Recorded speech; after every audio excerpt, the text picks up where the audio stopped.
think we're live. Good morning. Happy St. Valentine's to those who are celebrating. Ghost Bridge.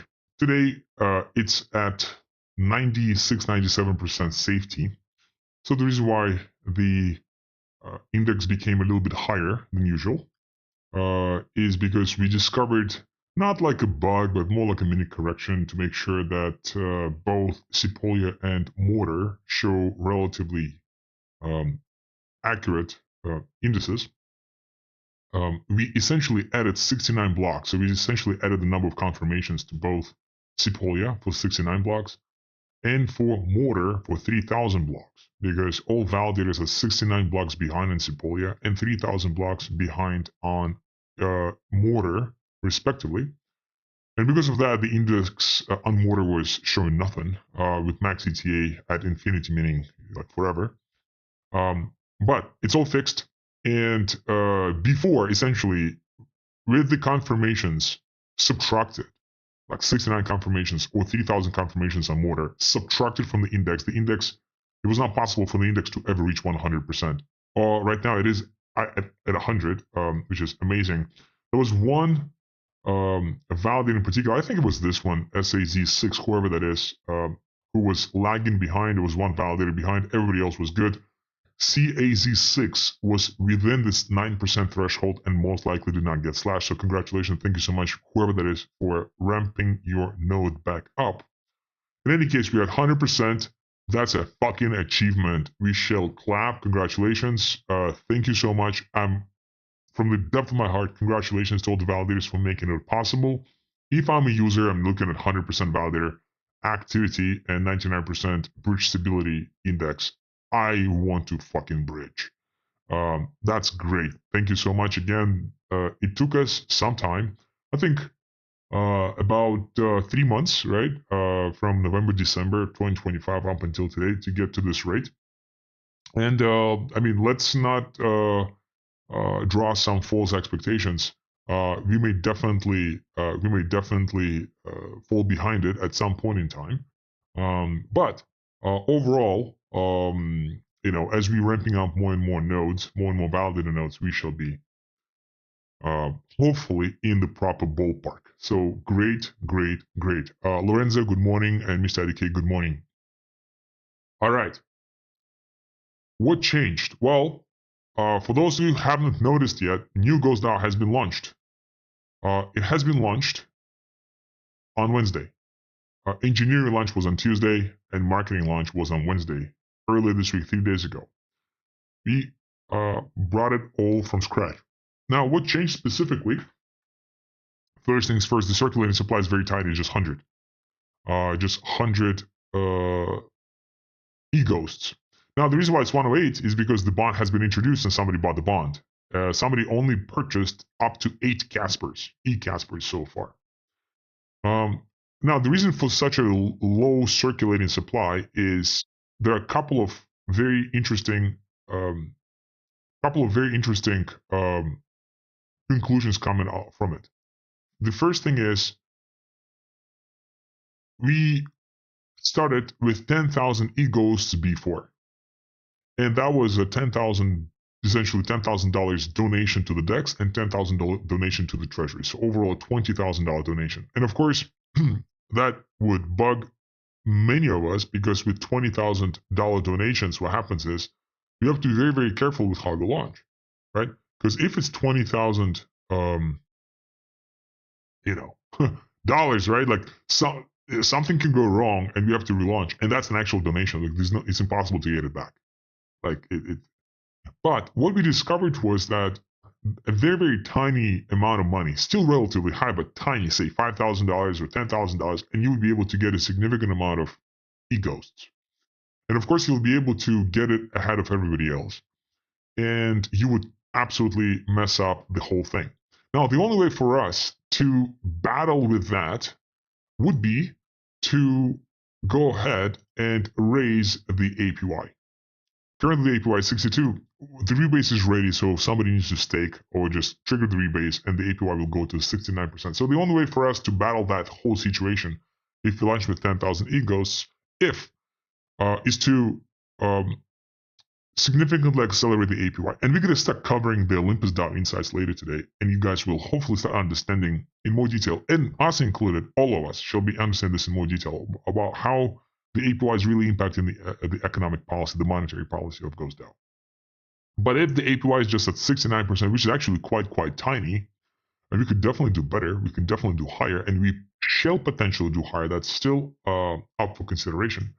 Then in that case, if that $10,000 initial supply was purchased by 2 or 3 individuals, right? Even with the bonds, it would be a lot more difficult to get to something relative, unless again we significantly increase the APY. So the decision therefore has been to actually drop down the initial supply. Now it's at $100, 100 egos. Therefore, it's a $100 donation essentially to the DEX and a $100 donation to the Treasury. So overall, it's a $200 donation, which is peanuts. A lot easier than 20,000. If something goes wrong, we can always redeploy. As far as gas fees, the team significantly optimized for gas. We were very careful. We thought that since the governance this time was also implemented on the back end, like the smart contracts existed, but smart contracts were not launched, were not deployed. This time, the governance smart contracts are deployed. We were very afraid that maybe it's going to be like significant. Now on Sepolia, the gas fee is about 1 to 2 GWay. On Ethereum, the gas fee is about 0.1 GWay. Of course, it could ramp up to 1, but so far it's about 0.1. So on Ethereum, it seems like it's about 10 to 20 times cheaper to deploy GHOST DAO. So we were afraid that the governance smart contract would be very heavy, and it was. But we ended up paying only 0.01 ETH on Sepolia. So therefore, it's going to be 0.001 ETH on the actual mainnet, which is going to be $3, if those numbers are correct. Now, of course, like, it was to our surprise, because we thought that we were going to spend a lot of Sepolia ETH to deploy this, but we spent less than 1 ETH for everything, for all the smart contracts, which is quite miraculous. So therefore, on the mainnet, it shall be even less, which is, again, hopefully that is the case. Hopefully Sepolia is exactly how the mainnet is, and hopefully, the gas fees are perfectly translated. And if that's the case, it's peanuts. And therefore, as far as getting closer to the launch, I mean, I personally am way more optimistic to potentially launch faster because it's easier to deploy things. Yes, of course, we have to consider lots of other things, such as tokenomics with the Ghost chain, which we'll be covering soon. The DAO, OlympusDAO insights, the overall market preparedness, right? Because all the whales, all the council members need to be watching this as a hawk, and making sure that, you guys get in at the most attractive rates, but also kind of pushing the treasury. However, from the deployment standpoint, things definitely became easier once we start realizing how this thing is working in better detail. Now, what to do from here? So we have 100 egos. What to do? Well, e-Casper. What to do with this? The only way is, there are 2 solutions, 3 solutions. Solution number 1 is to deal with the APY, increase it. However, if you increase the APY, it's definitely going to become a lot more attractive to get in. However, the supply is still small. The supply is still just 8. And as you can see on the DEX, the price for that 1 Casper is significant because there's just not too much e-Casper left, right? So for 1 ETH, for $2,000, I'm able to get not even the entire Casper, right? So the price of 1 Casper, let me see. I cannot. Okay, so it's probably going to cost me 1.3, I'm assuming, or even more. Oh my goodness. 2, so less 1.8, 1.6, yeah, 1.55. Yeah, so 1.54, 1.53, 1.525. You got the point. You got the gist. About 1.5 ETH it's going to cost me, which is about, at these rates today, about $3,000 to get 1 e-Casper. Obviously, like, what the hell is that? Very close to the actual price quoted by the DEX at 2,700. So 3,000 sounds absolutely correct. Thing is, there's just not that much supply. Now, if you're going to trigger the APY, all the current holders of e-Casper will therefore get more and more Casper. Now, this 8 tiny Casper thing will also be expanded for anybody. What I'm trying to say is, if we are to introduce the staking will definitely help, but it will non-uniformly benefit the existing holders, those who were able to capture this initial 100 Casper supply, 100 e-Casper supply. Okay, so that's the first option, to mess with this APY, potentially increase it, and increase it significantly. By the way, not to 100%, not to even 1,000%, potentially increase it to 10,000%. Why? 10,000% APY, while sounds a lot, in reality, if you do this on a monthly basis, it's actually not that much. Let's calculate how much that will be. Let me just do this on a quick calculator on the side. Just give me 1 second. I should have prepared that, but let me just try to do this. So 100, you just do 100 at 10,000% is essentially 100 to the power of 1 over 12. So it's roughly 47% per month. Now, 47% per month definitely gets more cumulatively dangerous starting month 5 or 6. But for the first 2-3 months, it's just 47% a month. So therefore, this 8 Casper gets extended by, let's just round this to 50%, goes up by 50% per month. So instead of 8, it's going to be 12. The next month, instead of 12, it's going to be respectively 18. Then from 18, it's going to increase to 27. So it's definitely cumulative, but it's not as high. Now, the best way, therefore, is to consider the other two options, bonds. That's the other side of the monetary policy. The first angle is, again, the APY, which potentially should be increased. Why could we increase the APY, by the way? Let's just stay on this topic real quickly. Because the backend is 3. In fact, the backend potentially is a lot higher. I'm betting that the backend right now is about $50 per Casper. Why? Because somebody actually purchased the bond at this insane fucking rate, an insane fucking price. Whoever that was, be more careful down the road. I'm not saying that $2,700 is not a good price, but maybe it's a little too high. However, you're going to get the price now and you're going to stake it. So whoever purchased it, do not forget to stake it. Either stake it into s-Casper or wrap that into Ghost or into Casper, therefore. Just try to stake it. Do not stake it. That's important. Now, I'm betting the backing price is probably $50 at this rate.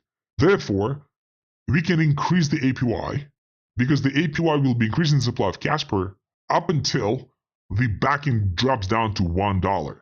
So from here on, we have, from this rate, from $2.89, we have 200% to dilute from here on. If the actual backing is $50, which I'm betting it is, I may be off, maybe it's 30 or 40, but it's definitely in the tens. In that case, because somebody bought the bond, in that case, the APY could be 100,000%. Because again, it's a lot, like it's very difficult to drop this backend down to $1. And that should be the goal. Okay? So that's why the APY, if increased, could be a valid monetary policy. We're not going to be messing with the protocol, but we're not necessarily going to achieve the proper uniform distribution because all we're trying to do is expand those 8 remaining Casper. Okay? So maybe APY in this case is not a good idea. Now, why am I describing this all? For the first week, up until this upcoming Wednesday, there's a governor, somebody who is controlling this DAO. That somebody can be pushing bonds, and that somebody could be changing APYs, and that somebody could also be messing with some other functions, 20 plus functions of Ghost DAO. However, starting on a Wednesday, some of the functions will be decided by the governance, and we're going to be discussing the governance. Now, we wanted to do this since this Wednesday. Unfortunately, we didn't have time. So that's the only reason. Okay? So, and maybe that's a good idea. Why? Because like currently, and nobody's educated, like right now, we don't have 100 ghosts, 100 Casper. We have about 68 Casper or 70 Casper. Only those Caspers can vote. And had we introduced the governance from the start, for everybody who's uneducated, maybe we would not be able to actually get to that, right? Because the governance need to vote. So all Casper holders must be voting for things, right? So for the first week, essentially, it's a more centralized, right? However, on this upcoming Wednesday, we shall be ready with the user interfaces for the governance because the smart contract's already built. We just figured out the UIs, user interfaces. And that's where the Casper holders will be able to vote for bonds, APY, and audit reserves. Those 3 initial functions, I'm going to demonstrate them to you guys later today. Okay? So prepare. Now, the control of the centralized authority, I think, will still stay. That centralized wallet will still be able to offer some bonds. However, like the idea is to switch to the governance as soon as we could. The governance will therefore be deciding on the APYs, and the governance will then therefore will be deciding on the bonds. How is that important? Well, if you don't understand how APY works, if you don't understand how bond works, you'll just be blindly fucking voting yes, and maybe you're not going to be voting in your best interest. So it makes sense to understand how this thing works. That's why we explain how APY works, and now we're going to go to the bond. So the second option to have a wider distribution of e-Casper is a bond. Now, there are two types of bonds at this moment. We could introduce more down the road. Right now, there are two. First bond is an ETH bond, the one you see on the screen. e-Casper to wrapped ETH. That's the first type of bond. The second type of bond is e-Casper to LP. So if you followed the bonds before, because again, this is deployment number 4 or 5 of GHOST DAO. Mind you, over the course of the last year, we deployed it 4 or 5 times. Once on Mortar, and I think 3 times on Sepolia, and 1 time on Hoodie. Okay, so this is the 5th deployment. So those of you who have been more or less familiar with the bonds, remember that we had GDAI bonds most of the time, and we only had LP bonds 1 or twice, and that's it. My realization was that and that realization was from a year ago. So while GDAI bonds are definitely easier to set, they're just more straightforward to set while you're setting them up, and LP bonds are so fucking confusing. The idea was that GDAI bonds, based on the math, it seems like that those math articles have been in the works since like May of last year, because there's lots of math. So the idea that GDAI bonds and therefore wrapped ETH bonds are helping to dilute the ratio between this number and that number. Currently, this ratio is about 1,000, which is quite high. And maybe that's a little bit way too fucking high from reality. Maybe this number should be lower, or this number should be higher. Let me kind of present an insight from Olympus a little bit in advance. I'm trying to get into the head of Zeus from Olympus, who apparently came back to Olympus a year ago. It seems like about April 2025. I was not aware. And he gave an interview, and I'm also listening to some of his podcasts, which is not that many. Trying to get into his head. And an interesting thing he said is, typically, when the ratio is expanding significantly, this price does not drop. This value typically increases. And he's like, I was just so blown away by my model, where the model was expecting a certain coefficient. And whenever the coefficient was diverting, like here, it would then always convert by itself. And interestingly, because I was thinking, well, there are 2 ways to convert this, right? Like it's 1,000 coefficient between the price and the backend. So the first way is for the price to drop. Second way is for this to increase. Third way is for the price to drop and for this to increase simultaneously. There are 3 ways. And Zeus said that the price does not tend to drop, to his potential surprise, and that's an insight. But the backend seems to be increasing. And to be honest, right now the backend is not $30. The backend is about $50. If I'm not wrong, it's about $50. In order for us to find out exactly, we just need to trigger the audit reserves function. Once that's triggered, you will see, even if I'm off again, it's probably $30 to $40. Therefore, the ratio is not really 1,000. The ratio is just about 100. Maybe not that healthy, but a lot better. And that's interesting. So therefore, the DAI bonds or wrapped ETH bonds tend to decrease this ratio. And I was under the impression, completely outside of Zeus, that is what the protocol should be doing. The protocol shall be really managing this ratio. And to my surprise, it seems like that's exactly what needs to happen. So it's great that our intuition is pretty much in line with what Zeus had in mind while creating Olympus. That this ratio is the one to be managed. So this ratio shall not be really going out of order of magnitude of like 1,000, maybe that's too high. But at the same time, when it's contracting to, say, I don't know, 1 or 2, it's definitely too low. So it's yet to establish what is the right ratio, and we'll be kind of looking at it based on our kind of our own empirical situation. But if you guys remember, for Sepolia, before German Freedom sold, or Scorpion sold, one of these 2 guys sold it, the ratio was at 1,000. And then it dropped to about 40% only. And then by the end, when we started bridging, the ratio increased, I think, to about 3 or 4x. It's interesting to see what we have on other EVMs. So on Hoodie here, the ratio is significant, 10,000. Clearly unhealthy. Well, probably 8,000. Clearly unhealthy, but listen, we have not audited the reserves.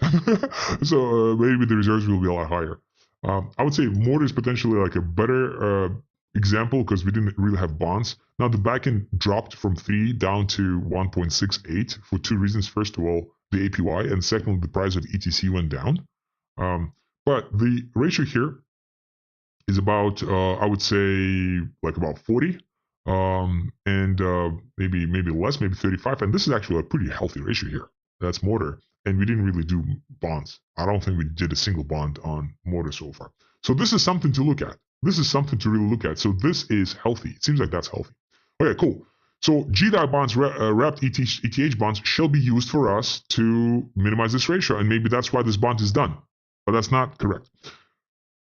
We were thinking that this first bond and all the other bonds shall just be LP bonds. Why? Because what LP bonds do is they force the user to get the discount to go to the DEX. You don't have e-Casper, so you have your wrapped ETH. So what you do is, first of all, you buy e-Casper with wrapped ETH. That's the first step. So let's assume you have $100 worth of ETH. So you would do half of it, roughly. You would convert half of it to e-Casper. So now you have $50 worth of e-Casper. You have the other $50 in wrapped ETH. Now you pool $50 of ETH and $50 of e-Casper to get the LP.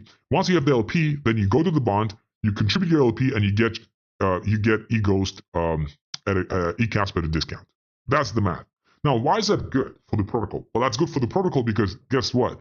When you are spending $50, swapping $50 from wrapped ETH to e-Casper, what happens to the price? Price of e-Casper goes up. Based on what OlympusDAO found is that the backend tends to increase as opposed to price tending to decrease. Of course, whenever the price decreases, it decreases really sharply, right? Like it happened on the actual protocol here. Now, there's a reason for that, so we're going to discuss this in detail because Zeus kind of just, he shared what, in his opinion, triggered this. And we had our intuition for it. And it's not that we were incorrect, and I don't necessarily kind of buy anything he says, right? Like everything has to be critically considered. But there have been a couple of reasons, and I think we all looking at the same angle with just different nuances, right? So we may disagree on the nuances, but we overall agree on what really happened. So of course, here the price just fucking collapses. And whenever it collapses, the backend can, well, it's not that it cannot do much. It's just that the price is kind of, like what the attention is at. Everybody's attention is at, as opposed to kind of the backend. But the LP bonds still push the price, and that's what we need. Because whenever the price is pushed, this tends to increase. Now, what happened here, why the price just started dropping, is because the price went up too high compared to the backing. And that was the problem. So we need just to be very careful with how we're pushing it. And when I say us, I mean the community. Right? I don't mean the council. I don't mean the whales. I just mean the community overall. If the price is pushed too high, we must introduce rapidly wrapped ETH bonds to drop the fucking ratio. Okay? However, the reason why the wrapped ETH bond was introduced here right now, because the wrapped ETH bond, what you do is you just go to the bond and you just spend your wrapped ETH. So you're not pushing the price in any way. You're just contributing your ETH instead of Casper. So in that case, the price is not really pushed, but the backend is increasing. So the price stays the same, the backend is increasing, and therefore the ratio is minimized. Now, why would we introduce the wrapped ETH bond here? Because I wanted just to do LPs this time. The reason why is because we just don't have that many e-Casper. For anybody right now to contribute liquidity, they'll be contributing this at this insane fucking rate of, again, as we said, how much? 5.3 or whatever, right? That's like $3,000 per Casper. That's e-Casper. That's clearly too high. And we'll be asking, if we introduce the LP bond, we would be asking the users to essentially keep buying the price at this insane fucking rate in order to contribute into the LP. That's just unfair. And that's not very uniform, right? That's absolutely favoring whales who have no fucking idea what's happening. And that's just not good. Our idea is to have uniform distribution amongst many players. Why? In order to make sure the game theory works. Because if we only have 3 players controlling it, the game theory just won't work. One user will have an asymmetric impact on the protocol. We need to have thousands of users. That's the idea. In that case, the protocol's game theory will work. The more users, the better. And I say thousands, I mean thousands, not 1,000, thousands, right? So in that case, since the protocol has been completely bought out on the e-Casper, we have to introduce just the wrapped ETH bond, because in that case, you don't need to buy it on the DEX. You don't need to push it. You don't need to buy it at a super unfavorable rate. All you have to do is just contribute to wrapped ETH, and that way you get the allocation.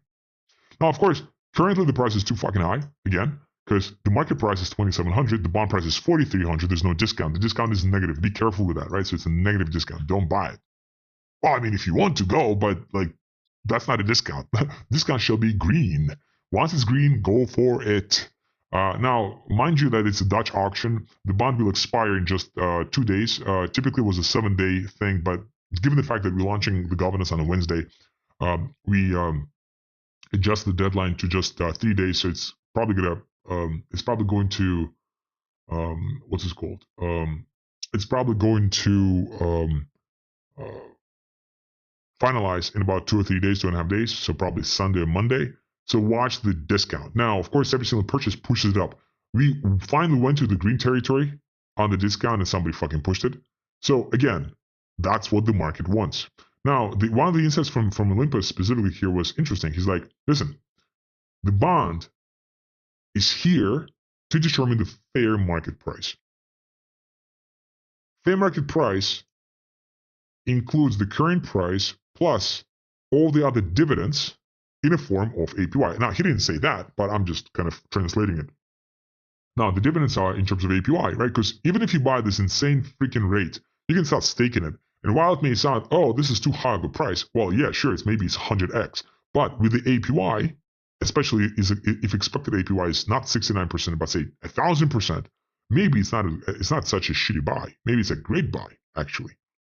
In any case, Zeus said the protocol does not know what the right price is. All the protocol knows is the capacity of the bond, meaning how many e-Caspers we can sell, and what is the initial price. Now, the price then keeps dropping based on the Dutch auction, so it keeps dropping before somebody buys it. The more it drops, the more supposedly there's supposed to be an interest and from users to purchase it.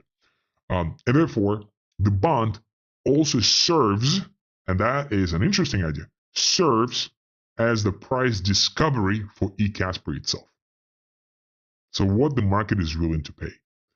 That is something I personally was not looking into, and I'll start looking into this time, how much the treasury increased compared to how much the treasury was before, and also compare this to the overall growth in e-Casper supply. And that way we can start seeing what the market thinks the right price is, contingent upon the APYs are also included as part of the dividend. Of course, there could just be silly mistakes, and people just shoot the shit just because they have no clue. But overall, users are not stupid. Everybody is smart. When it comes down to money, everybody's very smart. So we need to understand what the market wants based on this private discovery, and bond will help us to discover the right price at the moment. And therefore, we can then do a better job of positioning the next future bonds. So in any case, for the next couple bonds, chances that they're going to be wrapped ETH, not LPs, because there's just not that many there's not that many e-Caspers in circulation. Contingent upon, well, on top of that, we're probably going to start tweaking APYs. We have not tweaked APY a single time yet. So over the last year, all 5 iterations, we never tweaked the 69%. It was always 69, and this time we intend to change that as well, to start tweaking it. So please watch. Now, why all these tweaks all of a sudden? My initial idea was to kind of, start testing DAO, kind of like as if it was complete mainnet, with all the right monetary policies and stuff around the summer, maybe closer to the end of summer / fall of 2026. However, after realizing that, we not necessarily need that much liquidity to launch. In fact, lower liquidity is better for the protocol as opposed to high liquidity initially. That donation that I mentioned earlier, right? So it's $200 donation as opposed to $20,000 donation. Once I realized that it's actually better for the protocol, because I was under the impression that the larger donation is better for the protocol, because in that case, the price is not that sensitive to liquidity inflow. But apparently I was incorrect. So once I realized, I'm like, oh shit. So how about we then do the mainnet test now as opposed to the summer? And guess what? I'm not really ready. To say that I'm ready right now is no, I'm not. But kind of it just forces us to just be faster with everything. So more models being prepared at the moment on the background, more analysis being done in the background just to make sure that this is more of a mainnet type of taste. Now, of course, what we could do is maybe within a month or two, launch, if everything works out, launch GHOST DAO on another EVM. Maybe it's going to be Tron, actually. Maybe it's going to be Pulse. Maybe it's going to be ETC. Who knows? Probably not Hoodie because the RPC endpoints don't allow events, event reads so far, the public RPCs. So in any case, whatever that next next EVM deployment will be, we could be even more prepared for that, right? Because this is like a pretty mainnet type of launch thing. So in any case, watch it. Very important. Watch it. I know you guys have a lot of things on your plate outside of your work life, love life, St. Valentine's, just life, right? You have other things. Absolutely. Some of you running nodes and many nodes, and it takes time to trace them too. And it's becoming like definitely more time intensive. But listen, we changing the fucking world. It seems like nobody's even close to this. I've been bitching to customers like, oh, maybe we maybe we're a little slow, and maybe we should be doing the risk reorganization faster. And customers like, listen, like whatever the pace is, whatever the quality is, guys, like compared to all the other teams that I'm aware of, and customers knows lots of fucking teams. He's like, you guys light speeds ahead. Nice, pat on the back, I understand, but it seems like that's actually pretty true because we have so many products in the ecosystem. It's not an easy product. It's not just a wallet. It's not just a bridge. It's not just a dApp. It's everything together. Where you have the ecosystem of validators, thanks to you guys. Where we have the bridge, and the bridge UI is there for the user. Where we have the Ghost DAO, which is the entry point for the user, therefore to use the bridge, and also for us to flow in liquidity into the protocol. Like it's so many things, and it's just not easy. We also have to kind of work, add new things as we go. For example, Uniswap v2, right? So Histia in Wales mentioned that it's possible to use Sepolia on Uniswap v2. I yet need to check it how. So he showed the specific directions. I need to double check, but we have to kind of, well, in this case, we just had to integrate the user interface here. So that's an additional thing. We had to introduce the wrapped ETH component, the wrapper itself, because you cannot play with the ETH. You have to do the wrapped ETH. So on Sepolia, for example, we just use the existing WETH and we use the existing Uniswap v2 smart contracts. However, on say ETC Mortar, we have to fork it, so we have to deploy the Uniswap from scratch and the wrapper from scratch. We had to do the same. Well, who hadn't done that yet, I think, but whatever. Like on Pulse, we'll probably have to do the same thing. So there are little things here and there that definitely kind of slow us down from time to time, and it's important for all of us to realize where we are. All right, let's get now to the governance. So the governance, the user interfaces here are, I would say, probably 80% complete. We have lots of pages and pages of corrections. Almost, I would say, about 80% of the corrections are complete. That's why the UI is 80% complete. And more will happen. So this is not the final thing. This will go. There's supposed to be a button here instead of this thing, I think. We'll have active proposals down there as well once the proposals start counting. So minimum collateral is 6.9 Casper. So you have to bond. It's not this bond. You just have to lock, right? Whatever.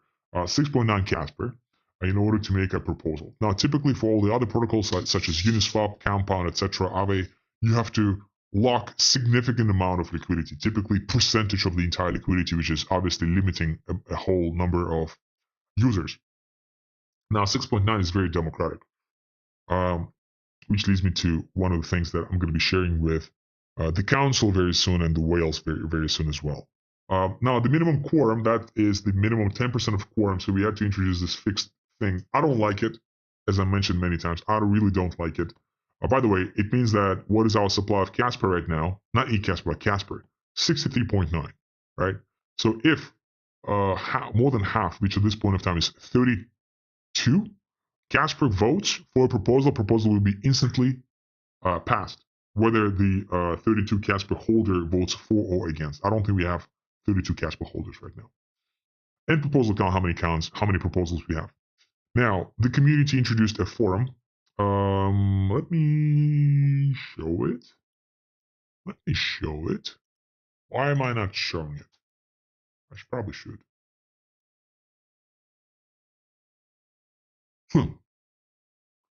All right, so this is a community-based forum. I need to stress it. It's a community-based forum. Okay. I believe it was launched by Cosmos and Colossus. It's not owned by the team. It's not managed by the team. It's very important. It's a community-based forum. I need to stress it. It's extremely important. It shows the growth of community. It shows some people actually taking things fucking seriously. And of course, we as a team will be helping, and respond to whatever questions, right, and stuff. But we're not managing it. We're not hosting it. We're not controlling it. Why we need the forum? And why? I mean, I definitely pushed for it, like as far as like let's do it, right? But it's not ours. It's not the team's. And the reason why we need it is I would like all governance to be on forum. I would like to test it, including testnet governance. I would like proposals, the proposals set by the government, to be published on this forum. So therefore, the work on this has to be kind of accelerated. Whoever is in control, we need to customize it to make sure there are threads, to make sure it's easy. There are some cool features that we're still learning. General, I think there's a chat somewhere. I think you can see the chat. Again, I'm so new to this. I don't know how this works. But 1 second. Maybe when you log in, you have access to the actual chat, which is quite interesting. There are some group chat opportunities as well. Obviously, there are threads here. So it needs to be significantly customized by the time we're ready to launch with the governance Wednesday, Thursday this upcoming week. But yeah, it's amazing. And now another thing is Mr. IDK and some other users, definitely Sparta, some other whales I mentioned prior. We need to make sure that we have some type of knowledge base, because Ghost Whales is like a clusterfuck of information. It's a little difficult to scroll through that. So now with technical questions and such, some of the technical questions shall also be migrated to the forum so other users can see the questions, the answers, the resolutions, etc. Okay, so this could also serve as a knowledge base potentially. And maybe we could also phase out Ghost Whales at some point in time and just migrate completely to the Ghost Forum. I'm not sure that's a good idea. I'm not confident yet. Let's see the usage of Forum for now. However, the governance, I would absolutely like to move it here. Even if some governance like topics discussed inside of Ghost Whales chat, I would still like the proposals to be posted on the Ghost Forum. Okay, for everybody to see. Of course, that's not a requirement. Anybody who has 6.9 Casper can easily make a proposal, and they don't have to explain anything to anybody, especially if they control the majority of the Casper. They can just fucking push for it. But for us, if we want the community to evolve, we absolutely need to walk an extra mile as far as education. Let me see how many people watching us right now. I'm just curious. 1 second. Any questions so far? We have about 10-15 minutes. I just want to see how many people watching us. I'm just curious. Okay. I'm logged in. Okay, not that many. Okay, interesting. Okay, because this is a very important topic. Okay, it is what it is. Hopefully they'll be watching on repeat. Well, today is also maybe a special day. All right, so create proposal. So now these user interfaces, not finished yet, but again, 80% complete, are multifunctional. So you can introduce multiple functions within one proposal. Why? Because each proposal so far, and those variables may change, each proposal so far is 3 days for the proposal duration, contingent upon the majority has not been reached, and another 3 days of extension, one-time extension, after the quorum has been reached. So let's assume that we start on Wednesday. On Monday. The proposal has been launched on Monday. So Monday, Tuesday, Wednesday, there's a voting process. Let's assume by Wednesday, last minute on a Wednesday, magically the quorum reached 10%. So 10% of Casper holders went ahead and voted. On that specific, it was 9%, right? And then in the last minute of the Wednesday, the quorum went up, went above 10%. So then the extension is triggered for another 3 days. So now that is going to be essentially the longest timing for the proposal ever, which is going to be 6 days. So another 3 days launched, and those 3 days must pass. Now, there's an if statement for those 3 days. If the majority, so 51% of all Casper holders, vote for or against at any point in time, the proposal finishes. So technically, the proposal can end within a minute. Well, within like a second, right? Like the proposal is introduced, somebody votes right away, or a group of users vote right away who have more than 51% Casper for or against, as long as it's like one direction or the other, the proposal therefore is either approved or rejected. So therefore, the proposal can be as low as 1 second, or like one block, like 13 seconds, and as high as 6 days in longevity. And therefore, since it could be as long as 6 days, especially if the distribution of Casper will be amongst many, many users, then in that case, what's going to happen is we need to introduce lots of functions at the same time. So far, we have 3 functions coded. There's 20 plus. The team says there's actually 40 plus. Let's assume there's 20 plus for now. So auto reserves, that's the easy one. Has nothing, has no inputs, just auto reserves. Why this function exists? This function exists to increase the backing. Not to increase the backend, but to account for any increases in the backend if it happened. If it didn't happen, then the RFE won't increase, the backend won't increase. Now, the other function is change APY, which we have never triggered before. Now, this function has 3 inputs. We tried to make it UX friendly, and the team was pushing for the UX friendliness. Like, let's make it like potentially UX friendly. And I was the one to say, fuck it, we're not going to do it. Why? Because if you're going to start renaming the parameters within the function, it's going to be very difficult for anybody who's a coder to understand what the hell that means. So the best way for us is to not like, direction. Like this, for example, will be called add. The parameter here is called add, meaning add or subtract, but it's just add, and it's a true or false. It's Boolean, true or false, right? So it's not like add or subtract, it's just true, false. So if you're like a developer and you really like don't want to look at this soy shit and you want to go straight to the code, you're not going to be able to know what the hell is direction. And then we have to create a guide with the conversion table of like, direction versus add, and then change rate versus rate, and then target rate versus target. And for this function, it's kind of like easy. Those parameters kind of easy, right? But if you're going to go to say like a bond function, which is the most intense function ever, by the way, has 10 parameters and it's the most intense compared like amongst all those 20 plus, 40 plus functions. See like capacity type. What the hell is this? Like for example, capacity type is called Boolean 0. How would you know that this is Boolean 0 and this is Boolean 1? How would you know that? And then you like select this, like for example, you're going to go into, and then this one is, for example, called market 0, market 1, market 2. How would you know that? And then, okay, fine. Like you know, there's 3 parameters here, so maybe it's market 0, 1, 2. Okay, fine. How do you know that this is interval 0, interval 1? How would you know that? Versus this one, which is also timestamps. So it just creates lots of issues. And therefore, the executive decision for me, so please, if anything, blame me. The team is pushing for UX, and I'm the one, no. Because we need to make sure that it's very congruent with the backend, with the smart contract backend. So we need to make sure that every single function is called properly, every single parameter, is called properly. By the way, if the function here is called, for example, create. It's not called create bond. There's no function create bond. It's called create. So therefore, we're going to rename this to create as well. And we're going to put bond in brackets. So the best way for us is just to write nice enough tooltips here and write a good enough guide / docs that will be explaining how to set these functions if anybody wants to set up these functions. You as a user, Mr. IDK, Lorenzo, whoever else is watching, all you guys can do is just, select this function, change the APY, and instead of going to Etherscan or Block Scout or going to the black screen, add a subtract, well, it's going to be true, false, whatever. Change the rate, whatever. I think it's like 133, for example. Target rate, 629, whatever. And create function. Boom, function is created.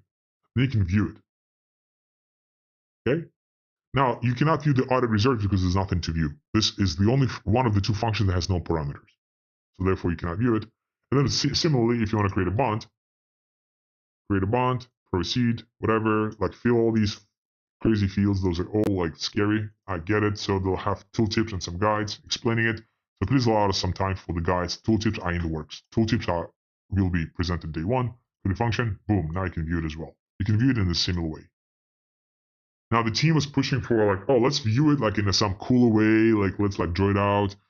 It was my executive decision to say, fuck it, we're just gonna view it via the pop-ups. Why? Because it's a separate, like, if you're gonna make all these functions in general freedom, if you're watching Third Web, is essentially that's the business model, right? Like to make smart contracts UX friendly for anybody to deploy. And if you're gonna go that route of Third Web, unfortunately, this will turn into its own product.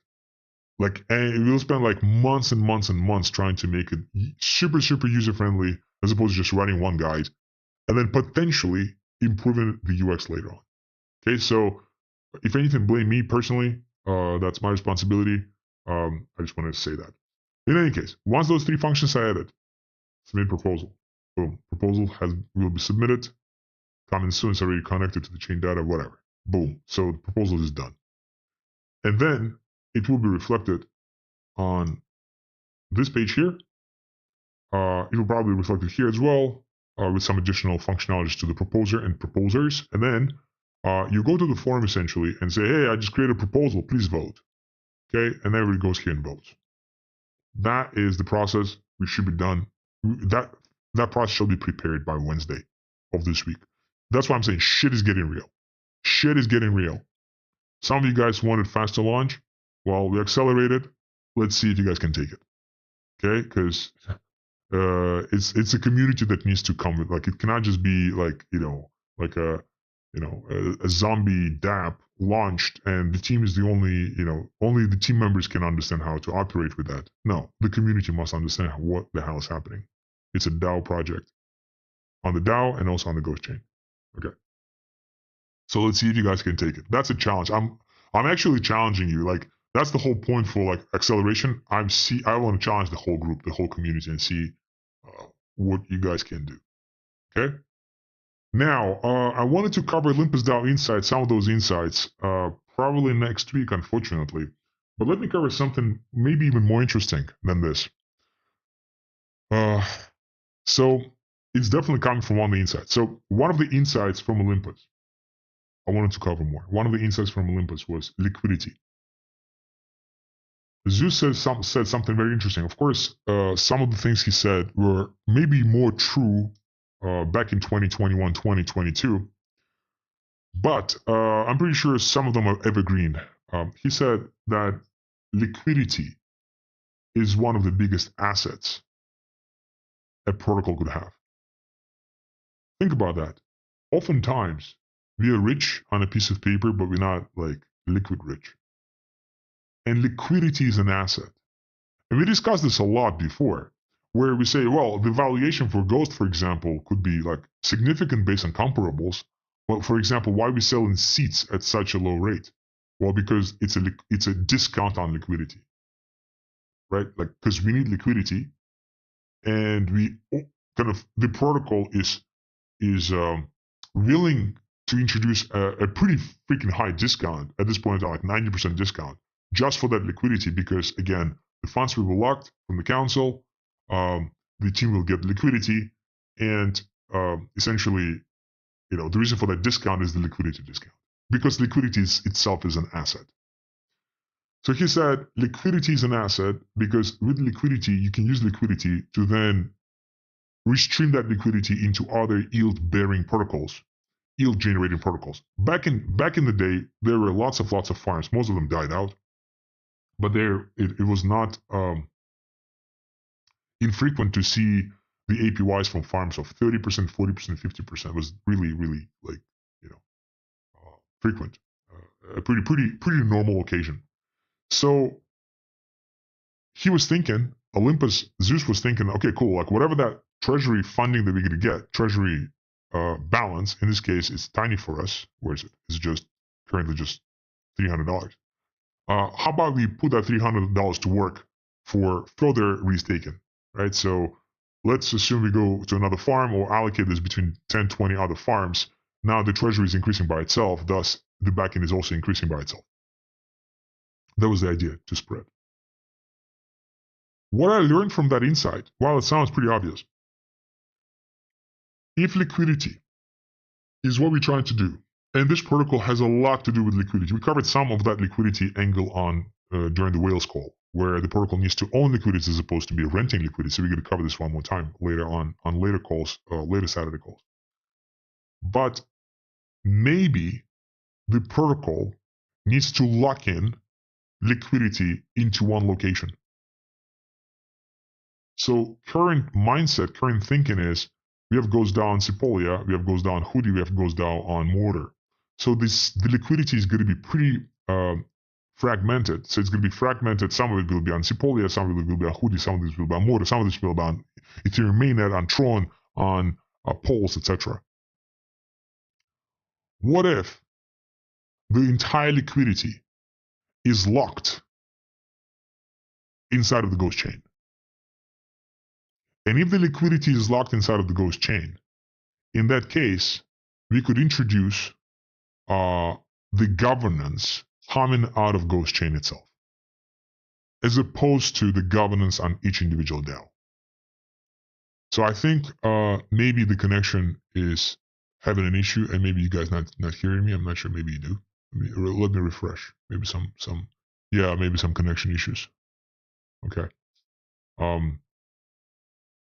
Let me refresh 1 second. One more time.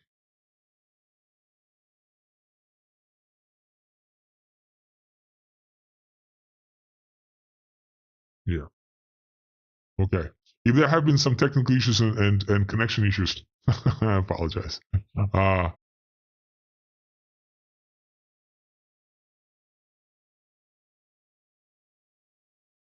Okay.